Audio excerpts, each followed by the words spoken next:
Hello friend, welcome to my YouTube channel. Friend, जैसा कि आप ये बॉक्स देख रहे हैं, इस बॉक्स में पावर सप्लाई सब्सक्राइबर ने भेजा हुआ है मेरे। वो पहले भी भेज चुके हैं, मैंने रिपेयर करके उनको वापस किया है तो दोबारा भेज दिया है उन्होंने। बट मेरे को पता नहीं, उन्होंने बताया भी नहीं कौन सा मॉडल है इसमें और क्या प्रॉब्लम है। तो चलिए इसको ओपन करके देखते हैं। और हमारे चैनल पर नए हैं, अभी तक आपने चैनल सब्सक्राइब नहीं किया तो प्लीज़ सब्सक्राइब कर लें, क्योंकि बहुत सारे रिपेयरिंग की वीडियो हम आपके लिए लेकर आते हैं। तो यहाँ पर देखिए, पावर सप्लाई जो है डेल की है और ये डेल के कई सारे मॉडल्स में यूज़ होती है, जैसे डेल 310, 710, 9010। तो ये सारे मॉडल्स हैं जिनमें ये सप्लाई यूज़ होती है। तो इसको हम रिपेयर करेंगे। और अगर आपको सप्लाई रिपेयर करवाना है या आपको रिफर्बिश सप्लाई चाहिए तो मैंने नंबर दिया हुआ है, आप उस पर व्हाट्सअप कर सकते हैं। तो अवेलेबल होता है मैक्सिमम मॉडल्स, हम आपको प्रोवाइड करवा देंगे रिजनेबल प्राइस में। तो यहाँ पर देखिए सप्लाई खुली हुई है पहले से, बट फिर भी एक बार हम सीरीज़ में लगाना है। वैसे नहीं लगाना है, क्योंकि कई बार शॉर्टिंग होती है। किसी ने कुछ रिपेयर किया है, सही नहीं लगाया है, तो और भी शॉर्टिंग हो जाएगी तो आप रिपेयर नहीं कर पाएंगे। तो सीरीज़ में लगाए, मेरा सीरीज़ है। तो अब यहाँ पर एक बार हम चेक कर लेंगे। और अभी देखिए पीछे का स्विच मैंने प्रेस करके देखा, उससे भी ऑन नहीं हुआ। तो पीएस ऑन चेक कर लेंगे, आ रहा है या नहीं आ रहा है।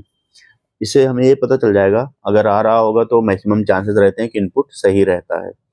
आउटपुट में प्रॉब्लम रहती है, जो आउटपुट का सेक्शन है। बट इसमें नहीं आ रहा है तो इसका मतलब हो सकता है इनपुट खराब हो, फ्यूज ही खराब हो, या और कुछ उसके साथ शॉर्टिंग हो बोर्ड में।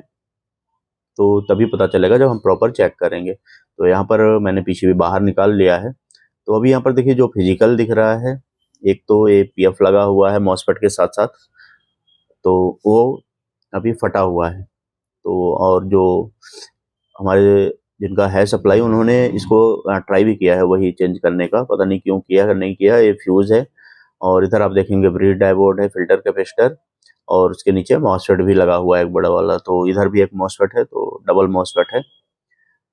तो अब इसको हम एक बार चेक कर लेंगे कि पीएफ खराब है तो वहाँ शॉर्टिंग है कि नहीं। सबसे पहले फ्यूज चेक कर लेंगे। तो यहाँ पर देखिए कंटिन्यूटी नहीं आ रहा है और ये फ्यूज़ खराब है।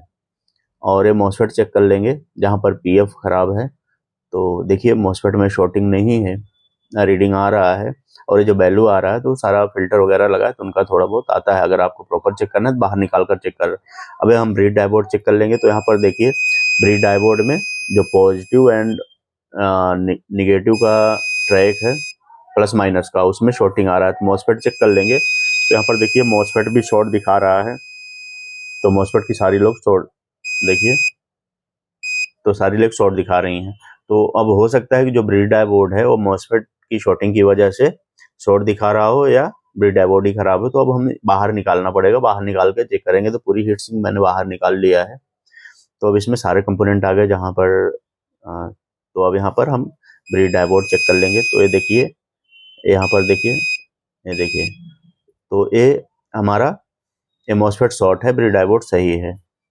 और ये देखिए सेम हमारे पास पड़ा हुआ है, निकला है सप्लाई से। तो ये हम चेक करेंगे। तो देखिए यहाँ पर सही रीडिंग आ रही है, तो ये सही है। तो इसको हम उसकी जगह पर पूरा सेट ही लगा देंगे।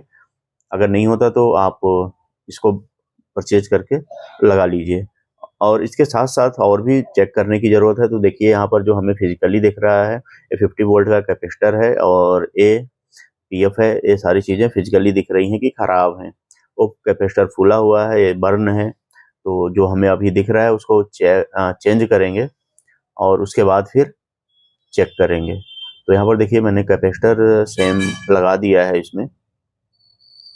अब एक काम और हमें करना है कि हमें फ़िल्टर कैपेसिटर चेक करना है, क्योंकि ये फ़िल्टर कैपेसिटर जब हम पूरा मॉसफेट का हीट सिंक लगा देंगे उसके नीचे आ जाता है। तो होता क्या है, कई बार ये ऊपर से तो सही दिख रहा है, नीचे से ख़राब होता है। अगर आप रिपेयर करते हैं तो आपको पता भी होगा, नहीं करते हैं तो ये आप ध्यान में रख लीजिए। अगर हीट सिंक के बाहर होता तो हम बाद में भी चेक कर सकते थे, बट ये हीट सिंक के अंदर तो अभी हम खोल के चेक कर लेंगे, क्योंकि नीचे से ख़राब है या नहीं है। अगर इस कंडीशन में बिना चेक किए हुए हम मॉसफेट वगैरह लगा देंगे वर्किंग, तो कई बार क्या होता है कि वो दोबारा से ख़राब हो जाएगा, या तो फिर आउटपुट नहीं आएगा। तो आप परेशान हो जाएंगे, आपको कुछ दिखेगा नहीं फॉल्ट, और चेक करेंगे तब भी नहीं पता चलेगा, क्योंकि और कंपोनेंट्स की वैल्यू दिखती रहती है। तो यहाँ पर देखिए नीचे से बिल्कुल ख़राब हो चुका है। तो इसीलिए मैं आपसे बोल रहा था कि आप इसको एक बार ओपन करके ज़रूर बाहर निकाल के चेक करेंगे। देखिए दूसरा कैसा है, बिल्कुल सही है, वो भी निकला हुआ है बट वो सही है।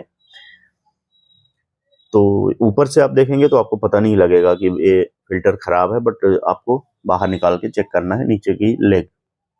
तो अब इसको भी हम चेंज करेंगे। तो यहाँ पर देखिए मैंने फ़िल्टर चेंज कर दिया है और पूरा हीट सिंक के साथ मॉसफेट और प्री डायोड वो सारा लगा दिया है। उसको प्रॉपर सोल्ड कर लेंगे और ये ध्यान रखना है कहीं शॉर्टिंग ना हो, सोल्डिंग वगैरह बिल्कुल परफेक्ट होनी चाहिए। कुछ लोग रिपेयर करके भेजते हैं बट उसमें सही से सोल्डिंग नहीं करते हैं, ट्रैक कट जाता है, वो कई सारी चीज़ें होती हैं। तो अब हम एपीएफ को भी चेक कर लेंगे, बाहर निकाल के चेंज करेंगे। इसमें फटा है तो चेक करने का कुछ है नहीं, वो दिख रहा है। तो यहाँ पर देखिए सारी चीज़ें चेंज हो गई हैं। अब हमें जो दिखा फिर दोबारा से ये आउटपुट में कैपेसिटर फूला हुआ है 16 वोल्ट का 2200 माइक्रोफैराड का। अब इससे होता क्या, अगर नहीं चेंज करेंगे ऑन तो हो जाएगी सप्लाई, बट जब हम बोर्ड पर लगाएंगे लोड देंगे तो उस टाइम पे डिस्प्ले नहीं आएगा या एक बार आके मशीन ऑन होके बंद हो जाएगी। अगर ऐसा हो रहा है तो आप फिजिकली चेक कर लें आउटपुट के कैपेसिटर, तो इसको भी हम चेंज करेंगे। तो देखिए इतनी सारी प्रॉब्लम्स एक ही सप्लाई में आ गई है। वैसे इतनी आती नहीं है लेकिन इसमें बहुत सारी चीज़ें ख़राब हैं। तो यहाँ पर देखिए मैंने चेंज कर दिया है, फ्यूज भी चेंज कर दिया है, आउटपुट में जो कैपेसिटर था वो भी, फ़िल्टर कैपेसिटर, पीएफ और मॉसफेट, वहाँ एक और एक फ़ैन भी ख़राब था। देखिए इसका फ़ैन भी नहीं चल एकदम दिख रहा है, तो या तो उन्होंने खोलने में तोड़ दिया होगा, वो पीछे से थोड़ा-सा टूटा हुआ है, तो इसलिए मैंने चेंज कर दिया, मेरे पास पड़ा हुआ था। तो इतनी सारी चीज़ें खराब थी, तो इसीलिए मैं बोलता हूँ अगर आप करें भी तो बिल्कुल केयरफुली करें। तो ये मॉसफेट मैं वैसे ही घुमा के देखा तो फँस रहा था, वो जो आपका फ़ैन है, फ़ैन फँस रहा था, तो इसलिए मैंने चेंज कर दिया। तो यहाँ पर देखिए पूरा प्रॉपर मैंने पैक कर दिया है। अब इसको एक बार चेक कर लेंगे। तो आपके पास अगर रिपेयर करते हैं सीरीज होनी चाहिए, तो उससे शॉर्टिंग बच जाएगी आपकी। तो ये सीरीज का है मेरा, तो जो सप्लाई है अभी मैंने इनपुट दिया हुआ है। तब एक बार चेक करेंगे पीएस ऑन आ रहा है या नहीं आ रहा है। तो यहाँ पर देखिए ग्रीन वायर में और एक ब्लैक में प्रोब डाल देंगे, तो यहाँ देखिए 5 वोल्ट आ रहा है पीएस ऑन, इसका मतलब ये सप्लाई ऑन हो सकती है। तो ग्रीन और ब्लैक शॉर्ट करके हम देख लेंगे फैन मूव कर रहा है कि नहीं। अगर आपके पास मल्टीमीटर नहीं है, आपको चेक करना है सप्लाई खराब है मदरबोर्ड, तो इस तरीके से आप चेक कर सकते हैं ग्रीन और ब्लैक शॉर्ट करके। तो अब चलिए देख लेते हैं फैन इसका मूव हुआ कि नहीं। फैन मूव हो जाएगा तो सारी वोल्टेज में वैसे 99% में बन जाती है। 1% होता है कि फैन मूव करता है तब भी डिस्प्ले नहीं आता है, उसमें वोल्टेज कम आती है। तो अब हमारे पास देखिए पूरा सेटअप है, तो लगा दिया है मैंने पैक करके। अब यहाँ पर देखिए बोर्ड का फैन चल रहा है, तो डिस्प्ले चेक करने के लिए कीबोर्ड लगाया हुआ है। कीबोर्ड में नम लॉक ऑन ऑफ करके देख लेंगे। तो अब देखिए डिस्प्ले भी आ गया है बोर्ड में, तो इसका मतलब ये सप्लाई रिपेयर हो चुका है प्रॉपर। फ्रेंड्स अगर वीडियो पसंद आया हो तो ज़्यादा से ज़्यादा शेयर करें, लाइक करें, और अभी तक आपने चैनल सब्सक्राइब नहीं किया तो सब्सक्राइब कर लें, क्योंकि बहुत सारी आपके लिए हम वीडियो लेकर आते हैं। तो इसी तरह के नए फ़ोल्ड के साथ फिर मिलते हैं नेक्स्ट वीडियो में। Thank you.